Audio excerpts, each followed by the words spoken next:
Hello and welcome to Gold and Silver Assets. I'm Diora and it's Sunday the 7th of March 2021.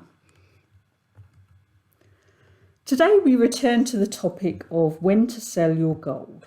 People tend to place a lot of emphasis on when to buy, but it's just as important to plan your strategy for selling. Now, my discussion here won't apply to those who trade in and out within weeks or months. Now, I'm talking about the peaks of primary or secular bull markets.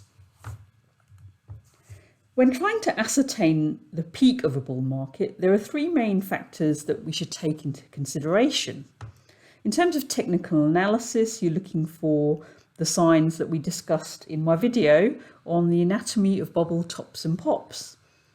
In terms of human psychology aspects, well, we covered that in my video, When to Sell Gold Part 1.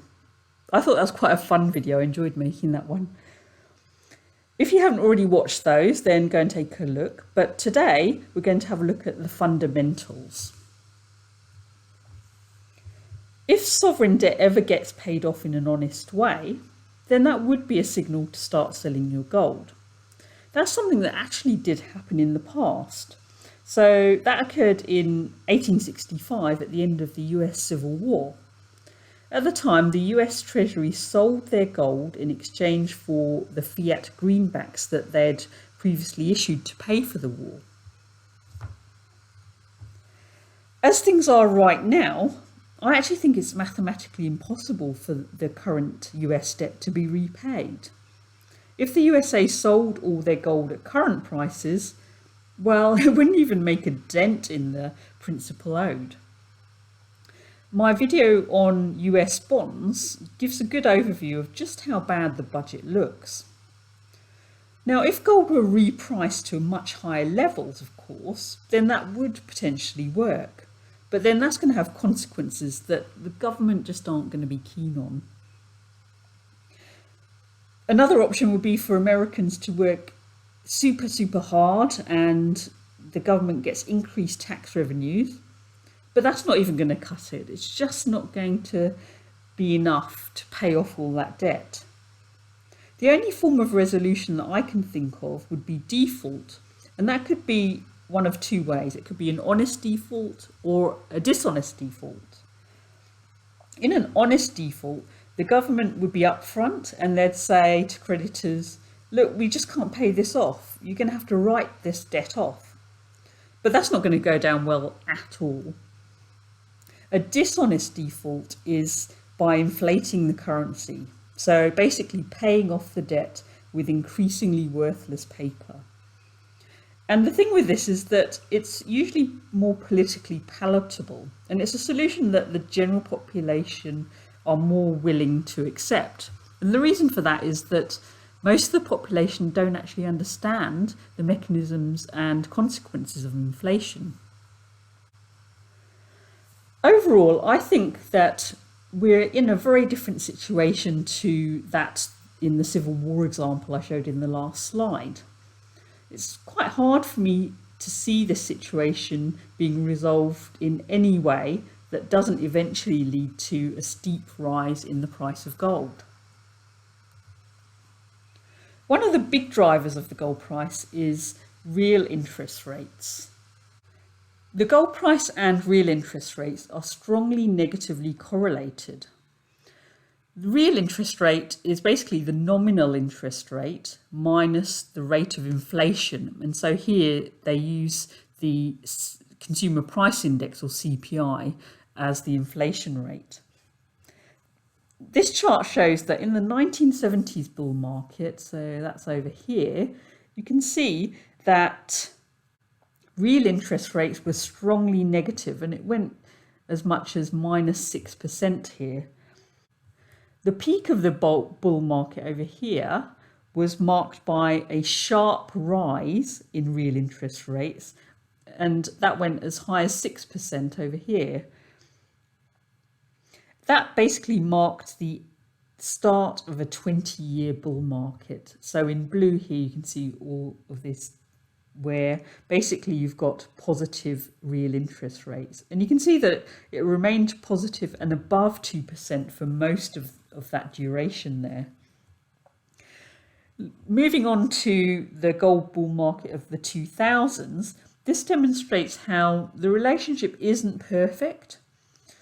So, although the real interest rates were generally negative, as shown in red here, you can see that as gold prices rose over here, that occurred despite positive rates over here. We also got a time here where rates went negative and gold price dropped. So it's not perfect, but in general, I think if you believe that real interest rates will go positive and consistently stay above 2%, so I'm not talking about just a short duration here, we're looking for something more like this, well, that would be a time to consider selling your gold. What's going on with this right now? Well, gold peaked above $2,000 back in August, and at the time, real interest rates were -1 over here, and currently they're about -0.5. If real rates move into positive territory in a sustained way, then yes, that would be bad for the price of gold. But what would need to happen for that to be the case?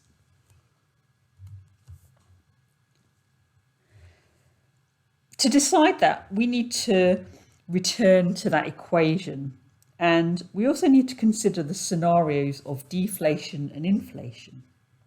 If we enter into deflation, which in this equation is defined as a negative consumer price index, then the nominal interest rate would need to be higher than the deflation rate.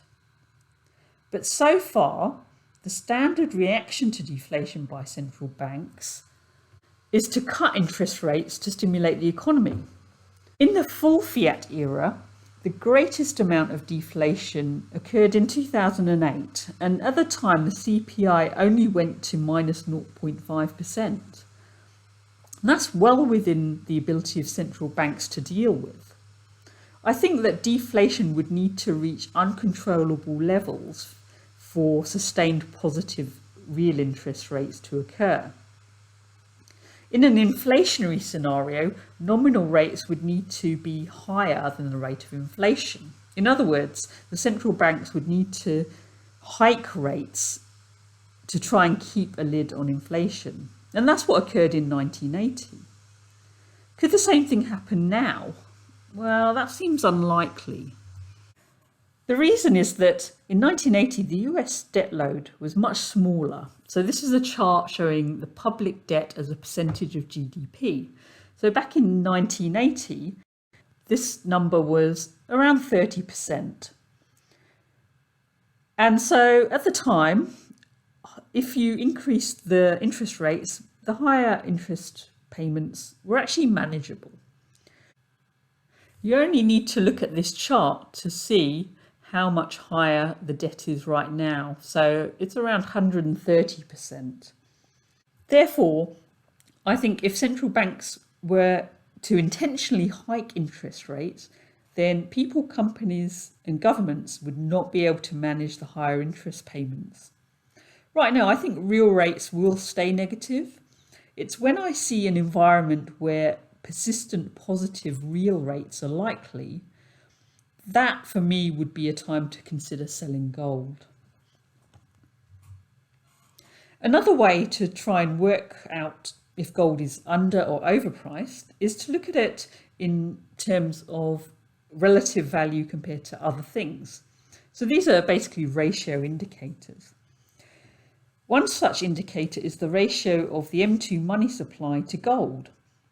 Some also use the M2 per capita instead of the M2 itself. On this chart, the best times to buy gold have been at the peaks, so particularly over here, just after the year 2000.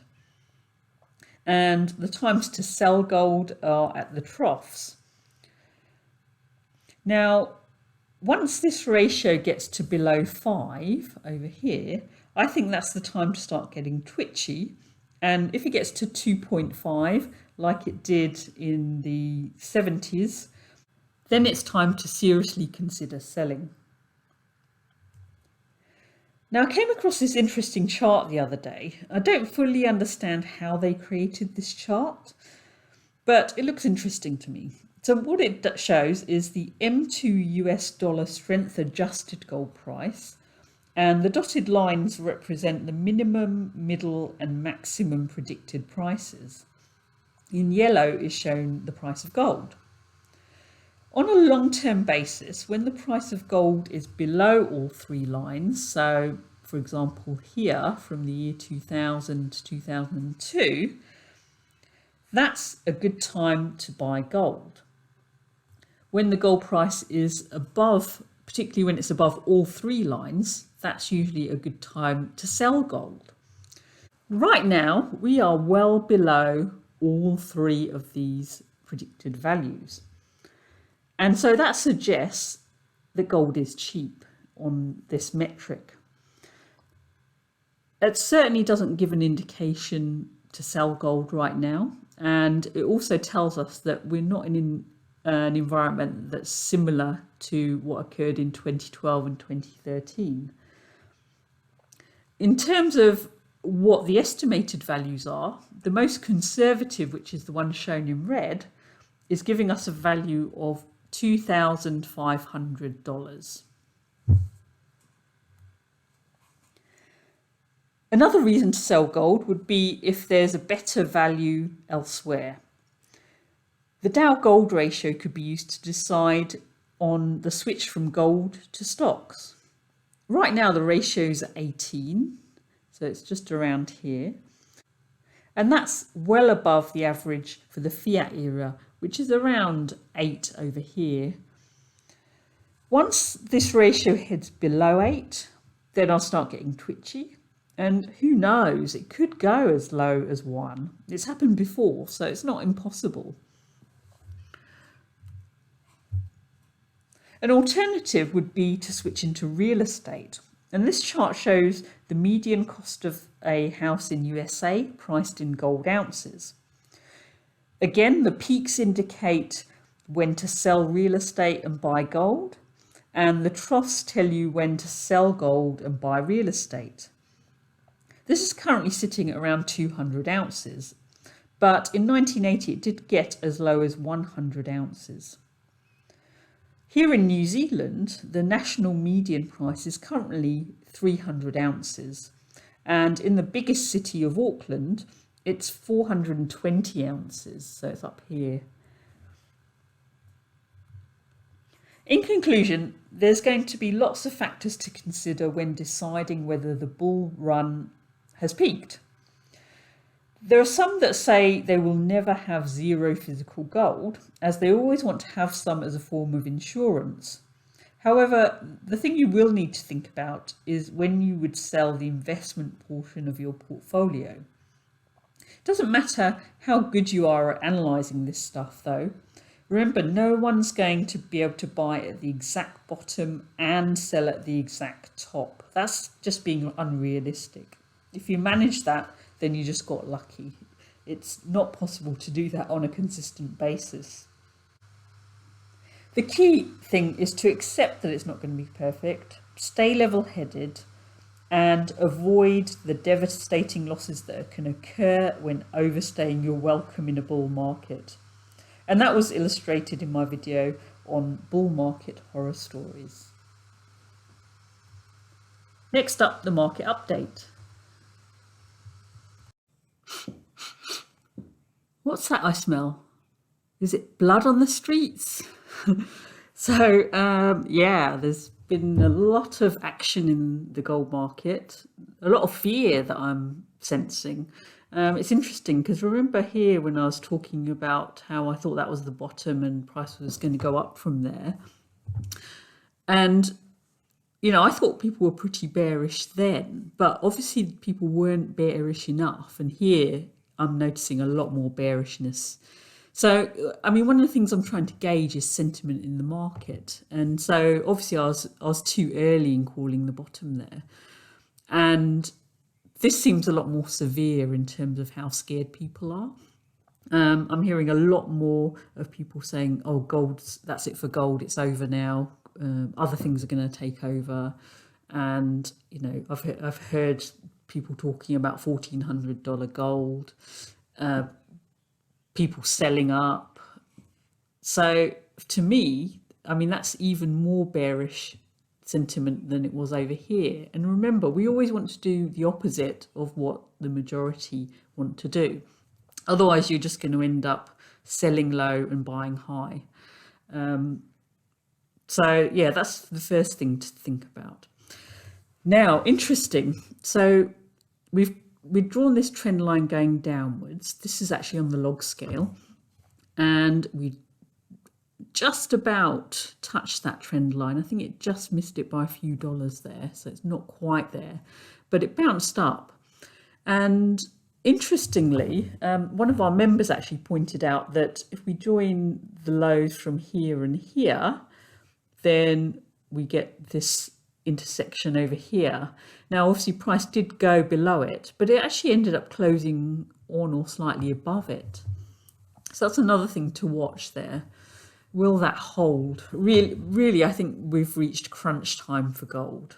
We really want to see the gold price turn around really next week, I'd say. And we want basically an open on or above 1700, I'd say. And we want a nice strong green candle going upwards. Do I think that will happen? Look, I don't know for sure.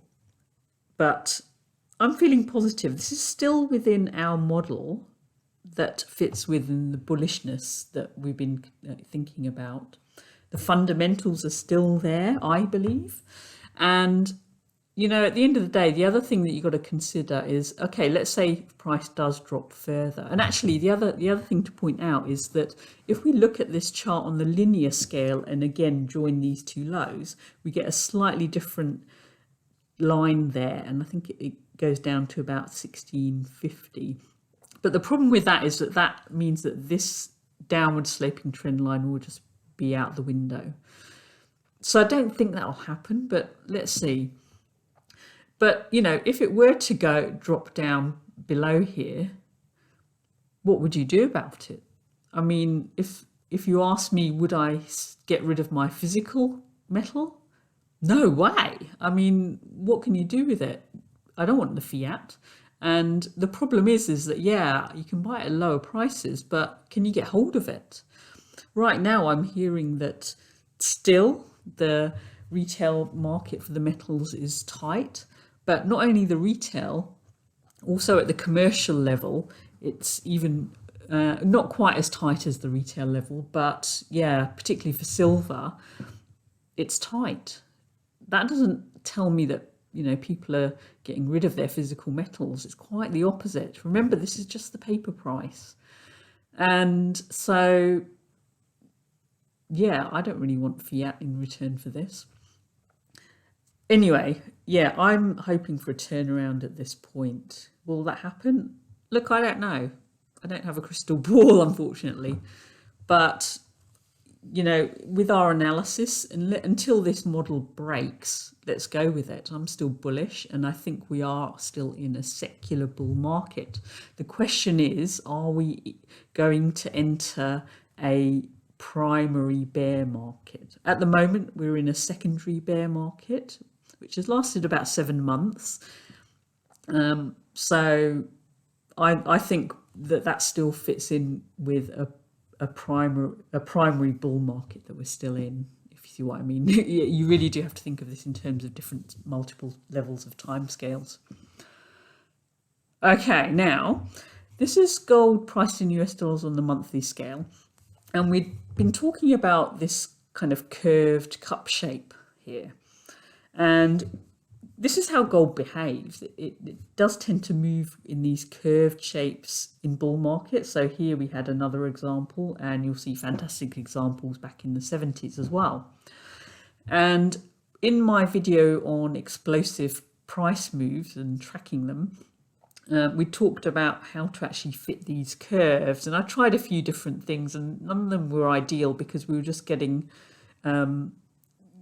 we weren't getting a fit to the bottoms of these. and the reason is that you've got these here which kind of skew things, and so you end up with a curve that's shifted up, and I just didn't find that very helpful. Anyway, I thought about it, and what I did in the end was pick time points here, here, here. I missed that one. Here, here, and here. And then now what you have to do is actually equate those time points with the actual month as well. And then I basically plugged all that data into SPSS to draw the curve. And it comes out with an equation that allows you to give predicted values that would fit that curve for future months. So in theory, if we're thinking that this is a curve in a bull market, then we should be able to guess where the next touch will be if we're still going down here. And so I wanted to work out the trajectory from here. So now the problem is, of course, I could only do that in SPSS software, and I don't actually know how to translate it onto TradingView. If anyone knows how you can do that, then let me know. I've got the equation for the curve. I just don't know how to program it into TradingView. Anyway, this is the curve, and so you can see those spots that I've marked out, and the computer basically does the best fit curve for those points. And I made sure it was a quadratic curve here. Now that may be fine in the early stages of this curve. Obviously, as we go forwards, as we found in that video, that actually tends to underestimate price moves, and we'd need to look at potential combinatorial equations for that. I'll have to work out how to do that though. But I think we're a way away from that at the moment. Now, the thing to note here is that it's got an R squared of 0.95, which basically means that it's got a very, very good fit here. So I'm happy with that. At the bottom here are the months, and then along the side here is the gold price in US dollars. Now you can see it's not 100% perfect. These three have been pretty good, and I like to see that because it's on the way up. Obviously, these three are slightly out, slightly above or slightly below there. Now, of course, I'm sure the big question you want answered is, where are we now? Again, I couldn't get it drawn on here. I wanted to have it plotted, but basically for the month of March, the low candle on this fit line is at, drum roll, $1,691. Well, that's interesting, isn't it? Because we already hit that in the first week of March. We went about, I think, $3 or $4 below that. Now, could we go lower than that? Yes, of course. I mean, remember, this is just a best fit curve, so we could go slightly below that, as shown here. But, based on this, if this curve is correct, then we wouldn't expect a drastic low below that. So, maybe we've hit that low if this curve is anything to go by. But yeah, I thought that was interesting. Let's see how that goes. Silver, well, that was interesting as well, wasn't it? So we broke through this trend line. Is it a complete disaster? For me, no, I don't think so yet. Remember last week I said that we've got support over here around 24.5. There's all this price action here, and that's acted as support over here as well. So coming down here doesn't mean that we're, it's all over for silver and silver's going to crash down to $12 again. I'm just not seeing that at the moment, especially with the way physical demand has remained sustained here. So again, this to me looks just more like a paper price. And the thing with silver, it does crazy things. I find silver very, very difficult because it has all these kinds of fake outs quite commonly, and drawing trend lines for these things, I haven't found that reliable for silver. So let's just go back and look at the example back here.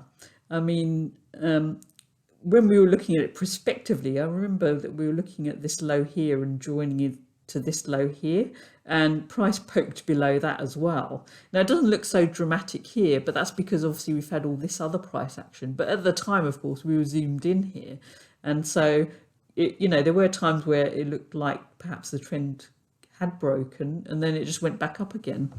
And we had even more dramatic examples of that back in 2019, where it looked like it was breaking out to the upside, but it just ended up being a wick and then turned around and went in the other direction. So there is potential for that here.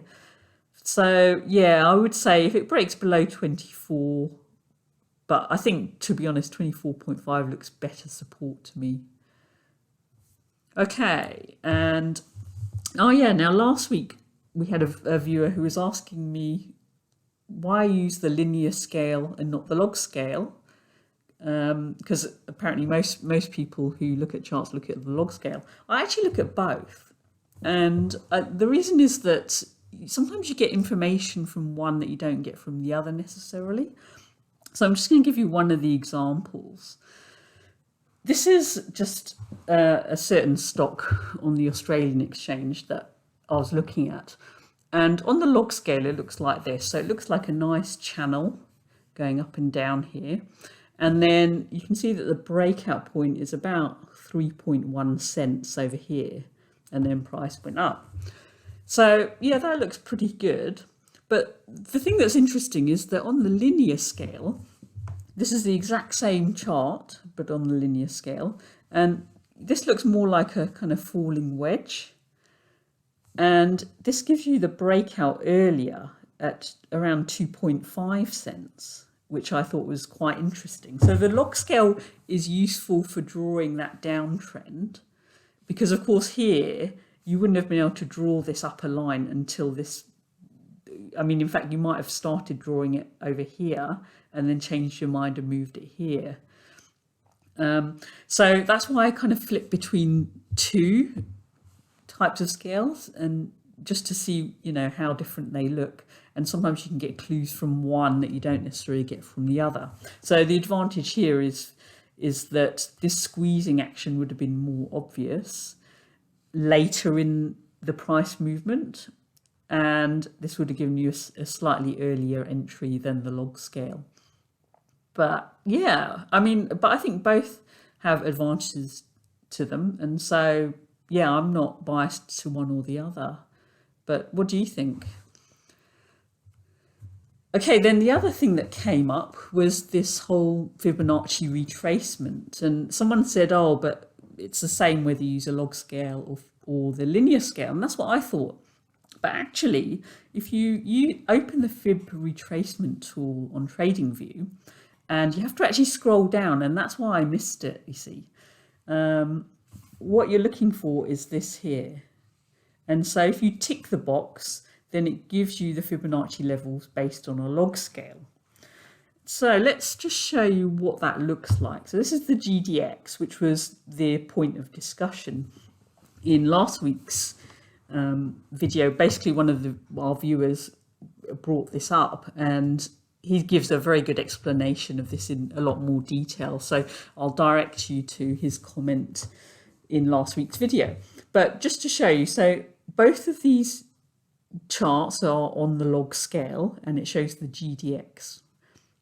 Now, on this chart over here, what we have is that box that I showed you in the last slide was not ticked. So it's basically the Fibonacci ratios based on a linear scale. And if you look here, the 38.2% retracement is at 34.49, whereas here the 38.2 retracement is at 30.79.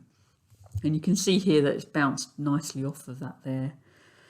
On this one, it's actually bounced off the 50% retracement, which is at 31. And of course, that number is different here. It's at 27.24. So yeah, that's just something to highlight, to be aware of when you're looking at these things. And yeah, so in terms of the GDX also, it looks like it's bouncing off of that 38.2% level. And I think we could bounce back up from here. If if gold bounces up, that's a distinct possibility. Of course, that's a big if. Now we have closed some of these gaps. Obviously, this gap here is a bit niggling to me. It does bother me. Does that have to close? Not necessarily. I mean, just on the GDX, there was a gap years ago, and it didn't close for 8 years. So it doesn't necessarily have to close right now. But just have that in the back of your mind, I guess. And of course, the other thing that people were worried about is whether this is a head and shoulders. So you've got the head and the two shoulders there. I don't know. I mean, with these patterns, some of them work, some of them don't. So we just have to see what the gold price does next week. Next, I thought we'd look at the HUI index to gold ratio. And what this does, it tells you how the miners have performed relative to gold. When this chart moves in a downwards direction, it means the miners are underperforming compared to gold. The last time they overperformed, that happened in 2016, where you got this lovely rise here, and you got another rise here as well. But interestingly, it wasn't quite as good as this one, even though the price rise of gold was much greater. What we're looking for here is a breakout. So really, we want this ratio to be above 0.18. What happened with this ratio is interesting, though, because this too has bounced off that 38% retracement level. To me, it looks corrective. It's almost like a little kind of wedge here. And this last candle here, it's quite hard to see, but the last candle was a bounce up from that retracement level. It's a green candle showing that the miners outperformed gold. Okay, and finally we have the junior miners ETF, and we've been watching this lower trend line over here. Price moved down towards it, and that must have got pretty scary for some of you, but it didn't break it, which is great. And in fact, price just bounced straight back up again, and that's promising. We've got these two long lower wicks here, and so to me that makes me think that it could potentially move upwards as well. Look, I don't know which direction these markets are going to go in, but I still feel very positive about this. And when everyone's fed up down in the dumps about precious metals, that's usually a good time to buy. And I'm not basing these things on any one particular thing. I'm not saying, oh, this bar has a long wick, so that means silver is definitely going to go up. No, it's not that. It's multiple things that I'm putting together, both on the technical analysis side, as well as the fundamentals, as well as sentiment, as well as my own psychology as well. You've got to consider all of those things put together. And for me, yeah, I'm still bullish. I thought we'd finish with this, which I found quite amusing. I came across this a few weeks ago in a place called Waiuku, which is in the North Island of New Zealand. And this is a monument that was close to the city centre. This is called the Waiuku Weatherstone Forecasting Service. And as you can see, there's a special stone that's hanging here, and this tells you the weather. So if the stone is wet, the forecast, raining. If the stone is dry, not raining. If the stone casts a shadow, which it was that day, that means it's sunny, and it was sunny. If it's white on top, then it's frosty. If you can't see the stone, then it's foggy. If the stone is swinging, it's very windy. If there's this stone is wet on the bottom of it. This was kind of next to an estuary. That means it's high tide. And if the stone is spinning or gone, there's a tornado. I thought that was fantastic. Anyway, I thought you might all enjoy that. That's it from me for this week. All the best, and we'll see you next week. Bye.